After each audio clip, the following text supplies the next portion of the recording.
Buenas noches, esto es Zona Franca, yo soy Daniel Pacheco. ¿Qué le depara en el 2019 a su bolsillo? En términos de plata, ¿será este año un año mejor que el 2018 o un año peor? Como todo, sobre todo en términos de economía, la respuesta para esta pregunta es depende. Depende de si usted es rico y gana bien, seguramente en el 2019 seguirá siendo rico y seguirá ganando bien. Si usted es pobre y gana poco, seguramente, desafortunadamente, en el 2019 seguirá siendo pobre y ganará poco. Esta es la cara agridulce de la economía colombiana. Esa visión, digamos, que cruelmente realista no es totalmente obvia. Que las cosas no cambien mucho, dice cosas importantes de la economía colombiana. Dice que nuestra economía es estable y eso es una cualidad clave. Al menos hace que el futuro sea más o menos predecible. Y eso, en medio de su comportamiento mediocre, es una de las características más elogiables de esta economía, de nuestra economía. Que es estable, que la plata tiene más o menos el mismo valor a lo largo del tiempo. Que 1 millón de pesos, por ejemplo, ahorrados en el 2018, seguirán siendo más o menos 1 millón de pesos en el 2019. Que la inflación es controlada. Y esa es una cualidad que no solo tiene un ejemplo extremo de contraste, digamos Venezuela, sino países similares a Colombia, como Argentina, también adolecen de una inestabilidad y de una inflación muy alta. Por otro lado, la cara más amarga de esta estabilidad de la economía colombiana es que es poco dinámica, que crece a un ritmo muy mediocre, que ofrece pocas oportunidades y que es altamente concentrada y desigual. Eso, para los pocos que son ricos, parece no ser un problema urgente, pero para los que no lo son, para los que no son ricos, para los que tienen poco y quieren tener más, es una cualidad exasperante. Más allá del pronóstico económico del 2019, y aquí voy a hacer un poco aguafiestas de todo este esfuerzo esperanzador de los pronósticos de principio de año, la economía colombiana en el 2019 irá más o menos como fue en el 2018, es decir, ahí. Aquí arranca Zona Franca.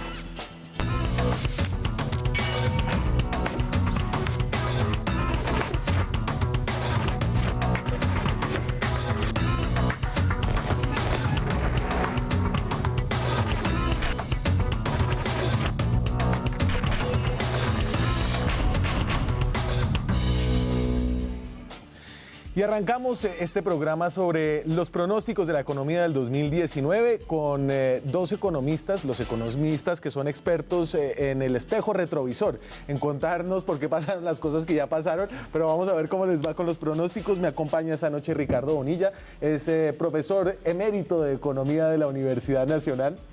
No, de la Universidad Nacional, solamente. Ricardo Bonilla ha sido secretario de Hacienda de Bogotá durante la administración de Gustavo Petro y estuvo en la política como uno de los cerebros programáticos de esa campaña presidencial. Es un placer tenerlo acá, Ricardo. Un gusto estar aquí, Daniel. ¿Se me quedó algo más? No, señor. Quítele mérito que yo nadie me lo ha dado.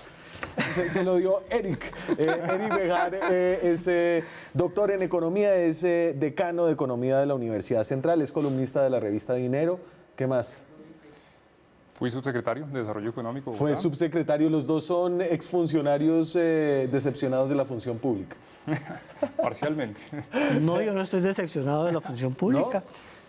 No, yo creo que hicimos el trabajo que hay que hacer. Otra cosa piensa la Contraloría.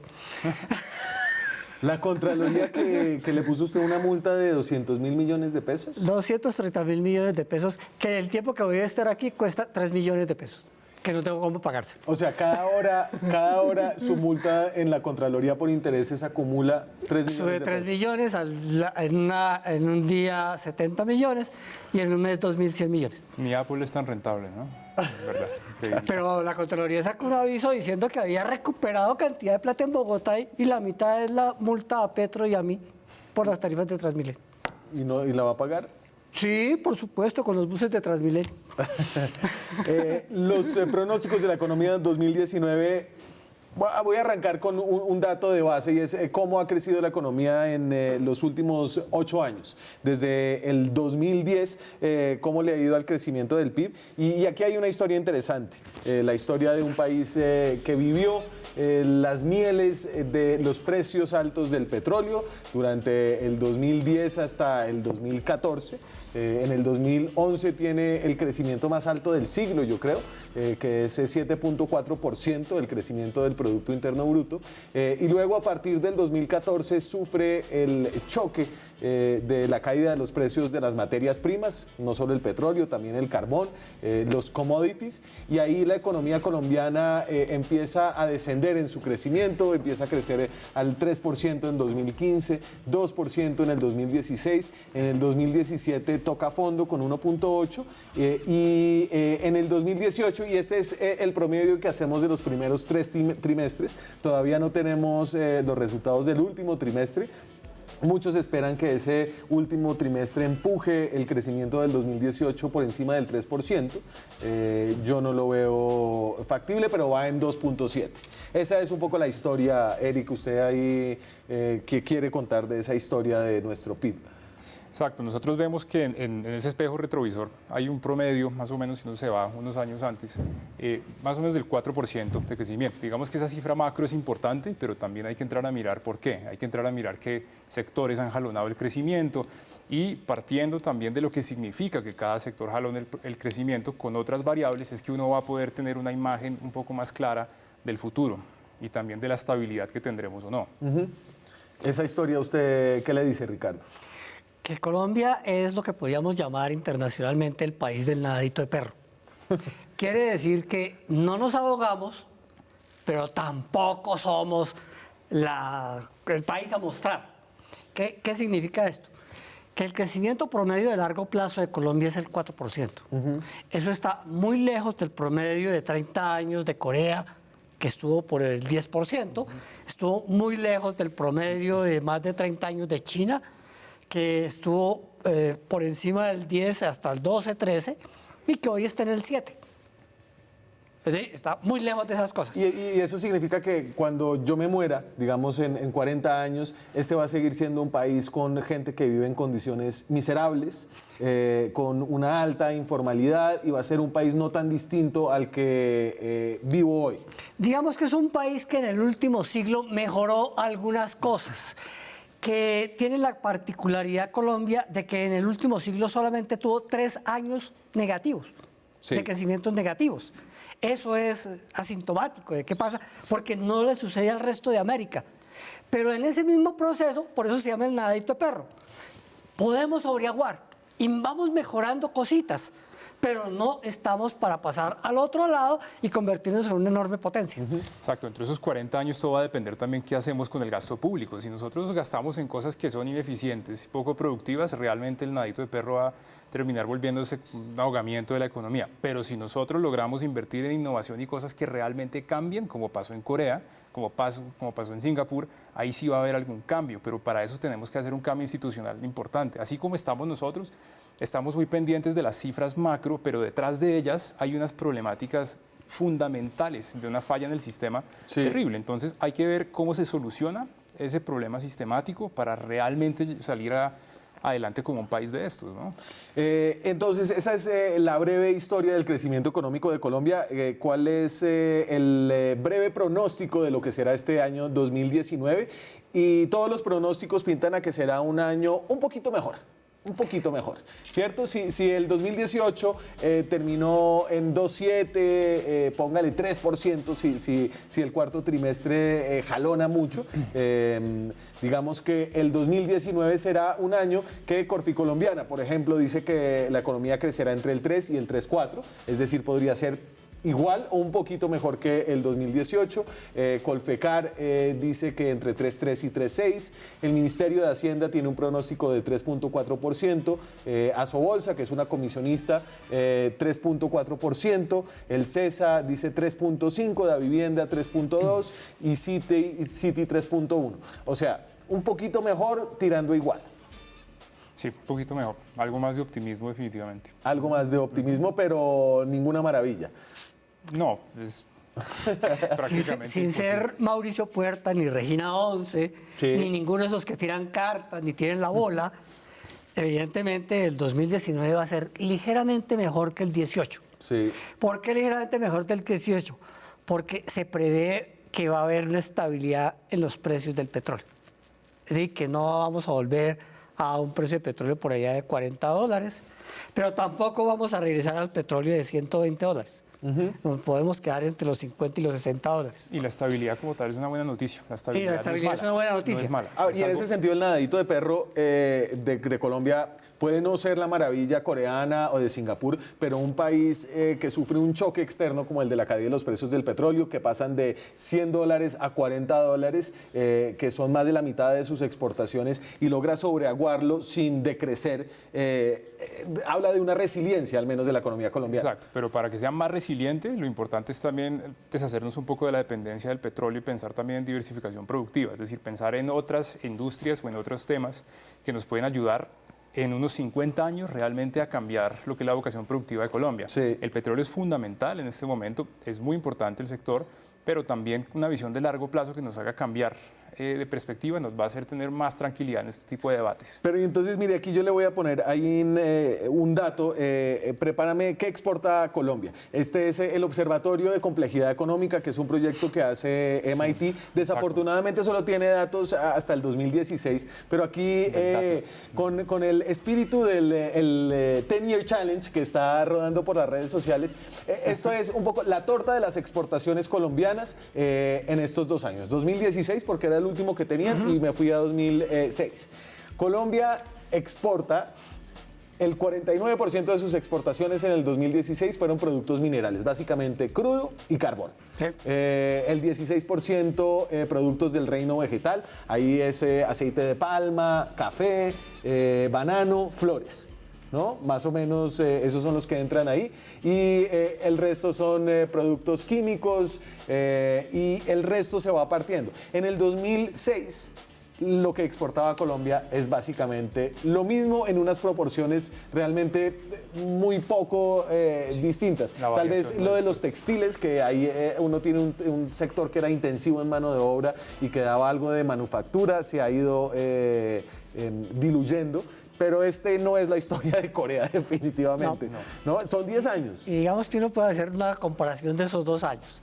En el 2016 los precios del petróleo eran muchísimo más altos que los del 2006. Entonces, no es que exportáramos más petróleo, es que lo exportábamos la misma cantidad, Que recibíamos pero a un más. precio más Claro. alto. Exacto. Claro. ¿Y eso qué significa? Que al exportar a un precio más alto, le pegó a las otras exportaciones bajándolas. Claro. ¿Por qué? Porque tenía un impacto sobre la tasa de cambio que facilitaba las importaciones, pero no las exportaciones. Entonces, varios sectores que exportaban se fueron muriendo en estos 10 años simplemente por esa profunda dependencia del petróleo. Eso es lo que tiene que cambiar en Colombia. Eric, desmenúceme este concepto de cómo la dependencia de una exportación afecta la tasa de cambio. Esto los economistas lo tienen muy claro, pero creo que a la gente todavía le cuesta un poco entender. ¿Por qué se devalúa el peso? ¿Por qué se devalúa el peso cuando el país exporta más en dólares? Bueno, hay una cosa que es importante. Yo en algún momento en el 2015 critiqué esa famosa regla de oro que si subía uno bajaba el otro necesariamente. Yo decía, esa regla es más de plata. Cuando el petróleo sube, no necesariamente tenemos que esperar que el dólar baje. Esto depende de unos incentivos de inversión. Imaginen, por ejemplo, que el dólar empieza a subir, como ha venido pasando, y que nosotros somos inversionistas y decidimos invertir en algo más interesante que los commodities, y es en títulos de tesorería de Estados Unidos. Entonces, al mandar más demanda hacia esos títulos de tesorería, termino yo incrementando el precio del dólar, que es la referencia a esos títulos de tesorería. Mientras que el petróleo, como ha tenido tan poca estabilidad, se vuelve menos interesante. Entonces tenemos algunos momentos en la historia de estas dos, del commodity y del dólar, en donde ambos suben y ambos bajan. Entonces, ¿qué sucede? Si el dólar está subiendo, eso genera otro efecto que nos lleva a otra variable preocupante, que es la inflación. Hay una cosa que en economía se llama el efecto pass-through. ¿Eso qué quiere decir? Que en el momento en que el dólar sube tanto, también incrementa el valor o el precio de los insumos que yo traigo, que importo, por ejemplo, para la construcción. Claro. Eso golpea el nivel de precios de la economía local y hace que, por ejemplo, un apartamento valga más. Hoy estamos viviendo un fenómeno de devaluación. Sí. Ocho, la moneda colombiana se devaluó fuertemente, de 1.800 a 3.200 Exacto. en 2 años, menos de 2 años. Eso es una devaluación bien fuerte. Sí. Pero el impacto más importante que uno debería esperar de esa devaluación no se ha dado. Y el impacto más importante es que haya más exportaciones, porque es más barato para los extranjeros comprar. La canasta exportadora se haya diversificado y aparezcan nuevos productos y tengamos una nueva dinámica en este mercado. Pero no, nosotros pasamos de exportar 60.000 millones de pesos, 60.000 millones de dólares hace 4 años, sí, a que este año, el 2018, va a terminar con 40.000 millones. Claro, porque bajó el precio del petróleo. Porque bajó el precio del petróleo y porque no fue reemplazado por otros. Y esta sería la hora para discutir, sin caricaturas, que a productos como el aguacate son efectivamente parte de esa canasta que debe aparecer. Pero no es solamente aguacate, son 500 productos Exacto, más que están ahí en el mundo agropecuario que pueden salir. El problema del aguacate es que se politizó. El problema del aguacate, no, ni tanto, porque el problema del aguacate lo que dice Ricardo es que hay que meterle la mano, porque lo que dice es, mire, habíamos asumido que el mercado iba a recompensar la devaluación del peso con una diversificación de las exportaciones, ¿no? La mano invisible del mercado. Y no lo hizo. Sí. Entonces, lo que entiendo que dice Ricardo es que la mano invisible del mercado hay que ayudarle y se le puede ayudar con intervención estatal. Y eso puede ser incentivos, pueden ser tarifas más altas para importaciones que compitan, puede ser, ¿qué más puede ser? Son estímulos propiamente a la producción agropecuaria, pero además a un área muy importante que la gente en el país ha desatendido, la metalmecánica. Y si usted observa, el crecimiento más importante que ha habido en el último año es en la metalmecánica. Frente a eso, digamos 2 cosas. Lo primero es que eso ha estado basado en una premisa que yo considero bastante primitiva y falsa, no tanto no es lo que está diciendo el profesor Bonilla, sino el debate que ha habido, que nosotros somos más competitivos porque el dólar es más alto. Eso es falso. Nosotros no somos más competitivos porque nos paguen más por un aguacate exportado. Nosotros somos más competitivos porque somos capaces de sacar productos distintos a mejores precios relativos. Pero entonces eso me lleva a decir otra cosa. El tema de la diversificación precisamente ha sufrido mucho porque no se entiende la importancia de la vocación productiva. Lo de la metalmecánica es muy cierto. Cuando yo estaba en la Secretaría de Desarrollo, acá en Bogotá, nosotros hicimos un proyecto junto con el Estado, es decir, junto con el sector central, con Indumil, para sacar adelante empresas pequeñas que se volvieran proveedoras de Indumil. Nadie nos creyó al comienzo. Eso era ¿qué les pasa? ¿Cómo así que van a trabajar con el sector defensa? Unos años después sucede que Indumil se gana un proyecto grande y toma todas estas empresas pequeñas como proveedoras en vez de importar los materiales de China. Entonces, eso nos hace pensar que la diversificación de la economía realmente sí da perspectivas, pero eso el país no lo ha entendido. No lo ha entendido y por eso para mirar el pronóstico de la economía en el 2019, tal vez el indicador más importante es el pronóstico del precio del petróleo. El pronóstico del precio del petróleo en el 2019, la referencia en la que comercia Colombia es el Brent. Y Goldman Sachs dice que el barril de crudo va a estar por $70, el Citibank dice que va a estar por los $60, Reuters en su encuesta dice que son $69, la Administración de Información de Energía de Estados Unidos dice que son 61, Morgan Stanley también los tiene en 61 y el gobierno colombiano lo presupuestó a 65. Con esto creo que nos podemos ir a comerciales y volvemos en minutos con pronósticos para este año 2019 en economía. Ya volvemos.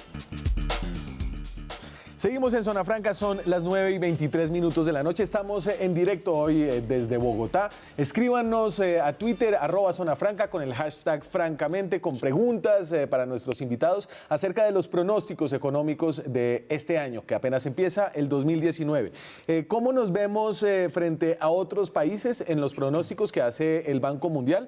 El Banco Mundial generalmente es generoso en sus pronósticos, pues está compuesto por los mismos países sobre los cuales pronostica, ¿no? Entonces, el promedio global del Banco Mundial es de 2.9%. Si Colombia crece alrededor del 3%, seremos un país promedio, un país que crece por encima del promedio latinoamericano. América Latina es una región que no ha despegado, no despegó, no fue el Asia de los años 70. Colombia estaría en ese marco en América Latina en el 3.3%, según el Banco Mundial, muy cerca a lo que pronostica el Ministerio de Hacienda colombiano, que es 3.4%. Brasil con una fuerte recuperación, sube a 2.2%. Perú, una economía que tiene mucho dinamismo, 3.8%. Y Chile, que tiene, ¿cómo describiría a Chile? Tiene un nadadito de río. Un nadadito de río No. sostenido. No, pero, o sea, no es un nadador olímpico. No. Chile es un milagro agropecuario. Es muy curioso, porque todo el proceso que hizo Pinochet lo hizo a partir de una economía minera. Sí, el cobre. Minera exportadora.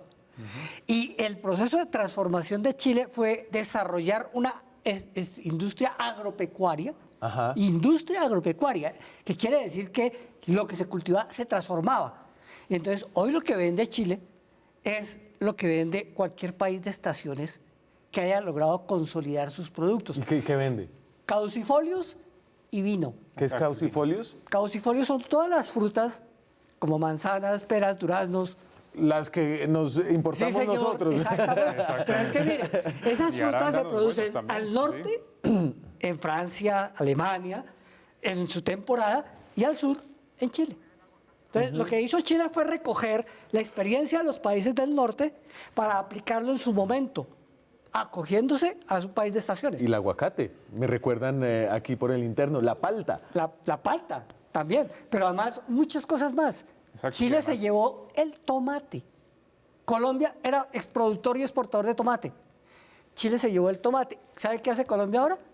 Importa pasta de tomate de Chile. Exacto, eso es irónico. Y además Chile ha hecho unas innovaciones muy buenas, por ejemplo, la cepa del vino Carmener, que era originalmente de Francia, que en Francia desaparece, ahora Chile es el que la produce. Eso es verdaderamente interesante porque ya se asocia como un producto único de un país que nunca Que uno no habría era pensado. de él. No, nunca le habría uno pensado. Y que fue pasando la montaña y entonces ahora también se hace en Argentina, en Mendoza. Nadadito de río, nosotros nadadito de perro.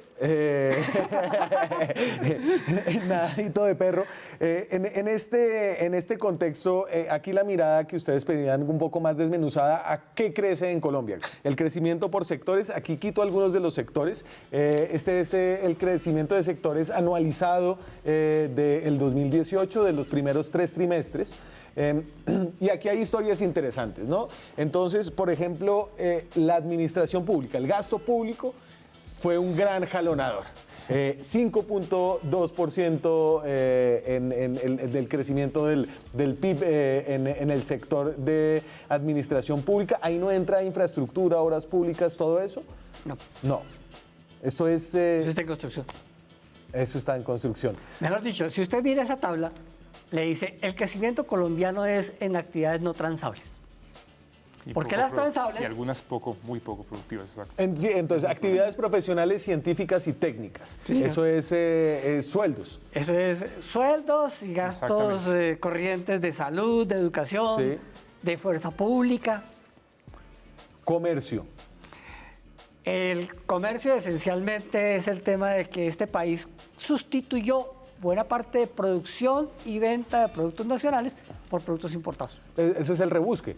Eso es el rebusque y la comercialización de todo tipo de bienes. Un sector que no Ahí tiene, no hemos tiene producido, transfor- hasta ahí no hemos producido no absolutamente tiene nada. ningún tipo de transformación ¿Cierto? que realmente tenga productividad, Actividades financieras y de seguros. aún menos. Gran, eso Aún sí, menos. ahí está la fuerza de trabajo de Colombia. el problema es que los esto es- cajeros eso- y Luis es Carlos propiamente Sarmiento Angulo. propio de una economía rentista. Y eso Claro. sí crece 4 veces más. Y eso es un problema. Fíjense, cuando uno habla de la economía bogotana, que dice que depende de un 60% de los servicios, pero uno va a ver cuánto es eso realmente. El sector financiero es más de la mitad. ¿Qué quiere decir? Que dependamos de los servicios financieros y de los seguros. No estamos produciendo nada, estamos trabajando con un capital que proviene precisamente de lo que decía el profesor Bonilla, cosas que no son productivas. ¿Sí? Eso es un problema grave, porque en el momento en que haya algún tipo de falla en el sector financiero, ¿A dónde van a ir estas personas? ¿Dónde se van a poder desempeñar? Y aquí en términos de pronóstico, es decir, estamos empezando un gobierno, ¿ustedes ven que haya algo sobre todos estos supuestos fundamentales que no han cambiado en Colombia? Es decir, no han cambiado en Colombia, podríamos decir, desde la apertura de 1991, Ricardo. Sí. No sé si ese sería un buen punto de, ¿Es un buen punto de inflexión, referencia? ¿no? Estamos hablando de ya casi 30 años. Sí. ¿Hay algo que usted vea que hay un giro hacia algún lugar? De ese 91 para acá, el país se acostumbró lamentablemente a las expectativas de la bonanza del petróleo. Hasta el 91 vivimos de la bonanza del café. La del petróleo la reemplazó. Y nos acostumbramos lamentablemente a esto, y todos los gobiernos se acostumbraron a mirar de dónde salía la plata, con una diferencia. La bonanza del café, lo decía López Michelsen, es de los cafeteros. La del petróleo es del Estado. Claro.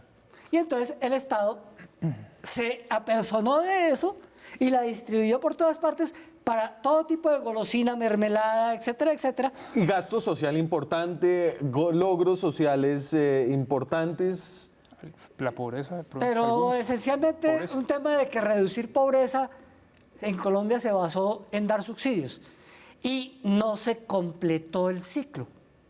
El ciclo es, usted comienza dando un subsidio, pero tiene que eliminar el subsidio en algún momento porque quien lo recibió debe estar en condiciones de autosostenerse. Es que acá las cosas temporales en Colombia son permanentes. Miren el 4 por 1000, ese es el mejor ejemplo. El 2 por 1000, que era temporal, ahora prácticamente hace parte de nuestro ADN. Entonces, Yo ¿cuál? agrego- profesor, Perdón, sigue. Yo agregaría solamente un giro pequeño Sí. desde los 90 que de pronto es invisible, pero que sí es positivo. Hablando de fuerza pública, hay un capítulo muy positivo en la fuerza pública, y es el tema de innovación de las industrias militares, por ejemplo, de Indumil, de Codaltec, Sí. de Cotecmar. Hoy en día nosotros fabricamos unas embarcaciones complejas, unas Sí. embarcaciones que hacen que nosotros sustituyamos las que traíamos de Corea y de Alemania. Ahí Colombia hace barcos, hace Exacto. drones. Y estamos próximos a hacer fragatas también a través de Cotecmar en unos años. Es decir, hoy en día nosotros podemos venderle a Brasil lanchas piraña de río que Sí. valen más de $1 millón. Podemos vender realmente equipos complejos a través de Codaltec. Y les compramos los supertucanos porque todavía... De hecho, eso ya no se está haciendo. Precisamente la idea es que algún día Colombia pueda llegar a hacer eso y que también exporte. Fíjense que Indumil todo lo que termina invirtiendo en el Estado, todo lo que termina girándole al Estado, más de 180.000 millones. Eso, por ejemplo, es un giro interesante que no existía. La Y innovación entonces en el Estado no déjeme existía. seguir aquí con los sectores, porque aquí empezamos en lo que algo produce, en lo que tiene algún nivel de transformación, agro y ganadería. La ganadería, pues, como se hace en Colombia, consiste en, primero que todo, tener tierra. Y segundo, poner una vaca ahí y recogerla a los 2 años. Tener tierra y ganadería extendida. 40 millones de hectáreas para 24 millones de cabezas de ganado. Claro. Y ahí estamos devuelve por favor, y ahí estamos en 2.7, estamos sobre el promedio de crecimiento Pero eso es del PIB. agricultura, no es ganadería. Agricultura. Eso es que tuvo pura un, agricultura. un repunte grande en los últimos años. 80% de ese 2.7 es agricultura. Porque realmente el crecimiento de la ganadería Arte, es- entretenimiento, recreación, 2.3%, industrias manufactureras, 1.5%, y creo que ese es 1.5%, que si usted lo mira históricamente, es un resultado positivo, ¿cierto? Porque la industria venía decreciendo en los últimos años. Es decir, este 1.5 que está por debajo del promedio del crecimiento es positivo. Cualquier crecimiento positivo de la industria manufacturera es ya una buena noticia, pero no es suficiente. No es Pero una suficiente. buena Y noticia. eso es resultado de la devaluación. Claro. Curiosamente, es decir, contra lo que decía Eric hace un rato, aquí la devaluación sí juega un papel importante en esa recuperación. Porque dejan de importar bienes, entonces se comienzan a volver a producir en Colombia. Explotación de minas ahora disminuye complemento sobre 1.8, construcción cae 2.5, Odebrecht, temas de corrupción, el ítem de construcción que era un jalonador importante está cayendo o cayó en el 2018 por la parálisis que hay alrededor de los grandes proyectos de infraestructura del país, Eric. Iba a decir, frente al tema de la depreciación del peso, lo que no podemos pensar es que el país es competitivo por eso, es decir, que esa es la razón que nos hace a nosotros innovadores y competitivos, para nada, eso es un tema situacional y es un tema al que nos genera también una forma de estar mal acostumbrados económicamente, Sí. pensando que como voy a recibir más por exportar, entonces me voy a dedicar solo a eso sin hacer procesos de innovación reales dentro de las empresas. Claro. Eso es un gran problema filosófico que tiene Colombia que no parece que vaya a cambiar. Y déjeme volver sobre esto, que a mí este concepto me costó trabajo, pero es cuando el peso está devaluado, es decir, cuando un dólar vale 3.200 pesos en vez de 1.800 pesos, un europeo puede comprar una flor, digamos, y compra flores, ¿cierto? Para exportar flores. Si las flores valen 1.000 pesos, con un dólar puede comprar 3 flores. Y si el precio del peso es alto, si el peso está revaluado a 1.800, por ejemplo, solo puede comprar 2 flores. Sí, ¿no? Entonces, ahí la idea es que si el peso está barato, van a comprar más los extranjeros y va a haber más exportaciones. Digamos, déjeme volver a un concepto histórico. Bela Balaza, un economista de hace ya muchos años, decía que había una cosa que se llamaba la competitividad banal. Y que competitividad banal significaba pensar que los países competían porque tenían mano de obra barata y porque tenían una tasa de cambio que les favorecía. Sí, exacto. Y lo que él decía, eso no es cierto, porque detrás de esa mano de obra barata lo que usted necesita es calificarla para volverla más técnica. La mano de obra china era barata y se decía que no era técnica. Hoy sigue siendo barata y es técnica. Y es técnica, como pasó en Japón antes. Como pasó en Japón y como pasó en Corea. La mano de obra colombiana es barata, pero no es técnica. Y la tasa de cambio facilita, pero no es el determinante, simplemente es el hecho de que cuando usted tiene una tasa de cambio devaluada, dólar de 3.200 pesos, usted le dice a los extranjeros, mire, es barato venir a Colombia a turistear, es barato venir a Colombia a tomarse un echangua, el ramen colombiano. Es barato venir a Colombia a comprar unas flores.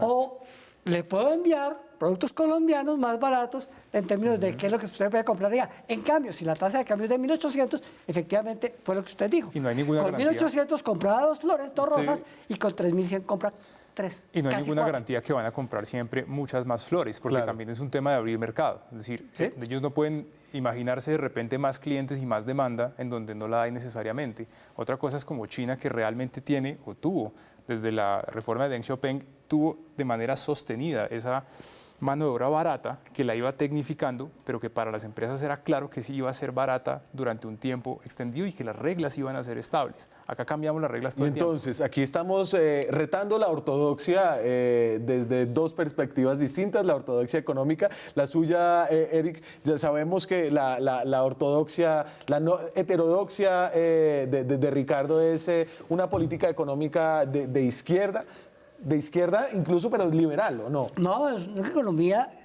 es que ni siquiera es de izquierda, es un espíritu liberal que es, si usted quiere realmente progresar en este país, hay que diversificar la economía. Y la diversificación de la economía está esencialmente en una estructura agraria más fuerte, de economía campesina, no de grandes latifundistas que tienen la tierra para poner vacas. Para poner vacas y para que algún día le valga más. Y una industria que permita desarrollar y fortalecer la actividad productiva de mayor creatividad. Por eso, los países que han tenido más éxito, lo que han terminado a consolidar es la metalmecánica. De acuerdo. Y es que digamos que los teoremas de Ricardo, lo que se habló en algún momento de las ventajas comparativas, también estaban basados en una economía inglesa del siglo XIX, digamos un poco distintas. Él tenía un conflicto fuerte con los terratenientes que impulsaban las leyes del maíz, que duraron muchas décadas y finalmente lograron tumbarlas. Pero la heterodoxia, digamos, que yo estoy defendiendo está más relacionada al crecimiento que parte del capital humano, que se vuelve también una especie de teoría del mainstream en algún momento después de los 50. Y también del mainstream está la teoría de Schumpeter, que cree en la innovación, que es algo que nosotros acá en Colombia entendemos en los foros, hablamos de eso, y hablamos siempre en los cafés y no hacemos nada. 2019, nadadito de perro. El mundo está en la 4ª revolución industrial y Colombia ni siquiera consolidó la 2ª. Vamos a la pausa, ya regresamos. Seguimos en Zona Franca, son las 9:42 de la noche. Estamos en directo desde Bogotá y me escribe un amigo de este programa, amigo suyo, Ricardo, Aurelio Suárez, también del Polo. Ah, usted no es del Polo. Yo nunca fui del Polo, por eso me odia. Y entonces... No, hombre, Aurelio no odia a nadie. Dicen la economía, ahí está. Eso les pasa por politizar la economía. Ahí está. No, pero entonces los veo con los mismos cuentos de siempre en un contexto global distinto de incertidumbre. Y esta es una pregunta que no hemos traído, la trajimos tangencialmente con lo de los precios del petróleo, donde usted dijo se espera estabilidad, aunque puede haber y hay factores de inestabilidad. Hay un tema comercial entre China y Estados Unidos, hay unos... a ver, entonces, dice Aurelio, la inversión extranjera directa ha caído y creo que este año cierra con un negativo del 14%, según los datos del Banco de la República. El crédito se va a encarecer por la eliminación de política monetaria laxa, tanto en Estados Unidos como en la Unión Europea. Y agregue que si el 2 de marzo China y Estados Unidos rompen negociaciones, la desaceleración y por tanto la demanda de commodities va a ser grande a nivel global. El clima global, ¿ustedes cómo lo ven? Gracias, Aurelio. Yo estoy muy de acuerdo que es absolutamente incierto, sobre todo que si uno mira lo que está haciendo Trump, que pone a temblar el mundo amenazando a China y luego lo calma diciendo que las negociaciones van muy bien. Y luego pelea con su propio Banco de la República, con la Reserva Federal. Con todos, exacto. Realmente estamos ante mucha inmadurez política de algunos líderes que están generando una inestabilidad preocupante. Eso es cierto y eso puede afectar la demanda de commodities efectivamente. Pero eso no significa que economías como las de Colombia no tengan una cierta estabilidad en lo que es digamos, la visión de la mayoría de economistas acá. Claro que nos afecta, pero tampoco podemos pensar que eso va a desestabilizar y que va a destruir la economía colombiana, ¿no? ¿Qué dice Ricardo? Y si quieres yo le agrego estos dos datos. La inflación, que es un dato clave para saber qué tanto campo tiene la economía para resistir choques externos. La inflación este año cierra, 2018 cierra en 3.18%, dentro de lo pronosticado por el Banco de la República, y más allá del 2015, cuando se subió mucho por el paro agrario, por la sequía y por el choque externo de los precios del petróleo. Colombia ha sido un país que en ese sentido el Banco de la República ha logrado hacer bien su tarea primordial, que es mantener baja la inflación. Y la tasa de interés del Banco de la República. La tasa de interés del Banco de la República es el arma, digamos la herramienta más importante que tiene el Banco Central para manejar la inflación y para impulsar la economía. La tasa del Banco de la República, ¿la tienes por ahí? 4.25. Está en 4.25. Entonces, está en 4.25 y ha estado en 4.25 desde mayo, ¿no? Plana, luego de haber estado en 7.5 en el 2017 tratando de bajar la inflación. Es decir, yo creo que aquí usted ve campo de maniobra que tiene el Banco de la República, tanto para subir si es necesario como para bajar. Tiene margen de maniobra el Banco de la República con una tasa, con una inflación del 3.18, tiene un punto por encima, de tal manera que podría eventualmente, como un ejercicio de revitalización de la economía, que es lo que se requiere, bajar a 4. Pero es una decisión que veo que los miembros de la Junta Directiva del Banco de la República no están interesados en hacer. Más bien estaban pendientes era de qué iba a pasar con la devaluación y si esa iba a tener un impacto mayor en la inflación. Por eso tenemos tanto periodo de estabilidad de la tasa, porque lo que sigue no es bajar, es subir. Ok. La expectativa es, aquí puede haber un estímulo de la inflación y puede haber un estímulo del desempleo, y en esas condiciones, para evitar mayores problemas, la Junta Directiva de la República podría estar pensando más en mantenerlo estable o si acaso subir. Y el contexto global ve aves negras y hay gente que ve aves negras afuera. La escopeta de perdigones de Trump dispara para todo lado. Esa escopeta de perdigones, resulta que hay cosas que le han salido bien y otras que le han salido muy mal. Por ejemplo, peleó con China, está peleando con China. Y el resultado más inesperado es que la balanza comercial de China con Estados Unidos aumentó para China, no para Estados Unidos. ¿Qué está diciendo las empresas? Dejen de producir allá en China, produzcan aquí y le ganamos a China el mercado. Y resulta que los chinos le están vendiendo más. Claro, pero China digamos que el pronóstico de crecimiento de China indica que sí le ha dado duro esta pelea comercial. Sí, China se ha visto afectada y en expectativas también, pero realmente ellos al poder exportar más, ellos también tienen un control, pueden tener un control sobre el dólar en algún momento cuando lo necesiten, sino que eso va a tener un costo para ellos muy fuerte, ¿no? De poder entrar y manipular un poco también el valor del dólar. Digamos que lo que uno tiene que pensar es en términos del largo plazo. Un país que sostuvo 30 años crecimiento por tasas del 12, 13%, Sí. que hoy esté en el 7%, no significa que esté cayendo. No, lo que significa es que ya llegó un momento en el cual crecer es cada vez más difícil. Eso mismo le pasó a Corea. Hoy Corea ya no crece a las mismas tasas de antes. Y los países que en alguna época crecieron al 10, 8, Sí. hoy están creciendo al 5. Entonces, eso no significa nada malo, significa simplemente que ya es más difícil porque el proceso de sinergias que tiene es más demorado y ya le quedan muy pocos espacios. Y allá Veo que ustedes no realmente- están tan preocupados por el entorno internacional. Por China no. Por China, además China que le allá- va a ganar la allá- guerra a Estados Unidos. Allá realmente impulsan temas como el emprendimiento, sino que no hablan de eso. Lo impulsan más que cualquiera, pero no son discursivos como ¿Y nosotros. usted cuántos foros de emprendimiento, innovación ha estado en... ¿En Colombia? Sí. No he perdido la cuenta. Pues no he ido a todos, eso sí es importante. No he ido, pero sí los he visto.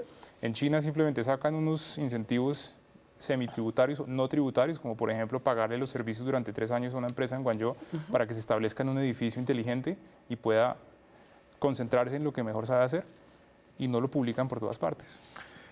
La economía naranja, esto nos queda. ¿Cómo va a afectar la reforma tributaria? Nuestra versión de la innovación en este país de nadadito de La gente perro. perro, donde el mejor exponente de la economía naranja se llama Gustavo Bolívar. Ya volvemos, vamos a la pausa y ya Por eso regresamos. se hubiera quedado allá en la economía naranja. Tenemos 6 minutos de programa. Tengo aquí unos datos, pero quería preguntarles a ustedes cuál va a ser el impacto de la ley de financiamiento, alias la reforma tributaria que se aprobó y que empezó a regir desde el 1 de enero. De todo un poco, a ver. Este es el año Bueno y bueno de la malo. reforma tributaria, ¿no? Porque este es el año de los tributos sin las gabelas. El primer efecto es que vamos a necesitar una en más o menos 2 años. 2020. Vamos a necesitar otra. En el 19. De No, pronto. pero es que es electoral. Esta no se puede. esta fue una reforma frustrante, porque si de verdad Duque es el coautor de la mentefactura, debería haber llevado la mentefactura al Congreso para que la reforma tributaria fuera de verdad mentalmente desarrollada, pero fue a las patadas. Entonces, primero se metieron con el IVA, no los pudieron explicar. Después se metieron con que hay que bajarle el impuesto a las empresas, Sí. de impuesto de renta corporativo, pero nunca hablaron de qué pasaba con las exenciones, con los beneficios, con la base gravable. Entonces, lo que están entregando es una serie de gabelas que, bajo la misma perspectiva de la escopeta de perdigones de Trump, quítale impuestos a los ricos, porque supuestamente con eso se va a generar. Y lo que van a generar es el efecto contrario. Entonces, Hay dos se le cosas. va a reducir el ingreso, Sí. y cuando se le reduzca el ingreso, hay necesidad de otra reforma tributaria. Hay dos cosas sobre el tema de estas exenciones. Digamos que las del agro tienen una buena filosofía, muy interesantes, pero por otro lado tenemos un Estado que no funciona. El mejor ejemplo es el Instituto Agustín Codazzi, ¿sí? Queremos impulsar el agro, pero no somos capaces de proteger la propiedad privada a través de los temas catastrales y de rectificación del Agustín Codazzi. Entonces hay una contradicción del Estado. Déjeme preguntarle ahí, Eric, las exenciones todas entran en 2020. El 2019 solo entran los incrementos a personas naturales, el incremento a los impuestos indirectos. El cambio de las notarías, todo El eso cambio, pasó ya. sí, todo eso, es lo de Ya los pasó. apartamentos, lo de el 2%. incremento al sector financiero, todas las extensiones y las gabelas, la reducción de impuestos para las empresas, entran en el 2020. ¿La perspectiva de que eso vaya a entrar en el 2020 es suficiente para que en el 2019 empiece a haber una reactivación? Si nosotros somos juiciosos leyendo la historia del país, no. ¿Por qué? Porque nosotros entramos a mirar temas de como No, porque, ok. o sea, no puedo ser optimista con eso. Les voy a poner el mejor ejemplo, la ley 1429 del 2010 que ayudaba a los emprendedores. ¿Qué mensaje había? Le voy a hacer exenciones tributarias, dedíquense al emprendimiento, y luego llegó la 1819 la reforma tributaria del 2016 y acabó con esa ley de manera muy silenciosa. ¿Qué piensa uno? Cada vez que le dan una exención y le dicen dentro de 3 años va a ser todo maravilloso, yo sé que un año antes de esos 3 años ya va a haber otra reforma tributaria que va a decirme que en 3 años voy a tener otra exención. Ajá. Ese es el gran problema. Fíjense que uno siempre dice, pasó exactamente con la ley 1819. Dentro de 3 años va a haber menos renta, va a haber menos impuestos, pero llega la otra El reforma y se 2020, acabó esa ley. cuando entran las exenciones, cuando entran las reducciones de impuesto de renta para las personas jurídicas, va a haber una misma reforma tributaria que en el 2021 las va a echar para atrás. No lo descarto. Sí. Es obligatorio. Es que, mire, el tema de equidad tributaria estaba dirigido a que usted puede efectivamente bajar la tasa de renta nominal de las empresas siempre y cuando establezca la regla clara de juego sobre la base gravable. Quite exenciones, quite beneficios, ponga reglas de juego Sí, claras, Simplemente hacer las únicas, cosas más iguales claras. para todo O el hacer las mundo. cosas más claras. Esas retenciones en la fuente son un drama para los emprendedores. De hecho, uno de los grandes problemas de los emprendedores no es el impuesto a la renta, es la liquidez. Ese es el problema. Es que, por ejemplo, un cliente le pague a 90 días, a 180 días. Esos son los reales problemas Sí. que existen para los emprendedores, para los que van a hacer una pyme. Les garantizo que no están tan preocupados, se los digo yo por experiencia, por el impuesto a la renta, sino por el problema de la liquidez, que es lo que termina matando un ¿De emprendimiento. acuerdo? Se va a acabar el programa, pero aquí en el espíritu del 10-Year Challenge, el reto de los 10 años, de poner una foto de hoy y una foto pasada de hace 10 años, Radar hizo un ejercicio sí, lo vi. muy interesante Muy bueno, al muy bueno. respecto. Y aquí solo saco algunos de los datos que esta firma de investigación de mercados, firma de datos económicos, hace de Colombia 10 años, la foto del 2008 y el 2018. Crecimiento del PIB. 3.3 en el 2018, 2.7 2018. Población en pobreza, 42% en el 2008, 26% en el 2018. Gasto per cápita, 931.000, 1.200.000. Me imagino que eso es a precios constantes. Hogares. Salario promedio real, 2.263.000. En el 2008 baja el salario real a 2.237.000. Es una pérdida real en el poder adquisitivo en el promedio, no en el salario mínimo. Ojo, el salario mínimo sí tiene un incremento real. Sí. Hogares con internet, 13% en el 2008, 54% en el 2018. El endeudamiento sube fuertemente también. Ricardo. Bueno, el DANE acaba de hacer otro ejercicio que es el de modificar la canasta que entra a medir la inflación. Sí. ¿Ese ejercicio qué significa? Que en el 2008 habían unos productos que hoy desaparecen porque ya los colombianos consumimos menos, ya casi desaparecen, desaparecidos, y entraron otros. Entraron muchos más, de hecho. Muchos más. Ya no se Y es imprimen importante fotos. que nos miremos Ya no se entonces imprimen fotos. en términos Pues, de a menos qué que tanto imprima estamos fotos, sí. consumiendo cosas tecnológicas. Y esas cosas tecnológicas, ¿cómo impactan Creo en que esos entraron los cascos para las ingresos? motos. Los cascos Pero ese es para el las otro motos. ejercicio. Salió el arroz para la sopa, salió la cera y también salieron las fotos para impresión. Señores, se me acabó el programa. Fue un placer tenerlos aquí. Perspectivas económicas del 2019. Ahí, nadito de perro, ahí seguirá Colombia. No hemos dado ese paso que toca dar. Muchas gracias a ustedes muchas gracias. Nos vemos mañana con más periodismo, con más debate, con más opinión. Chao.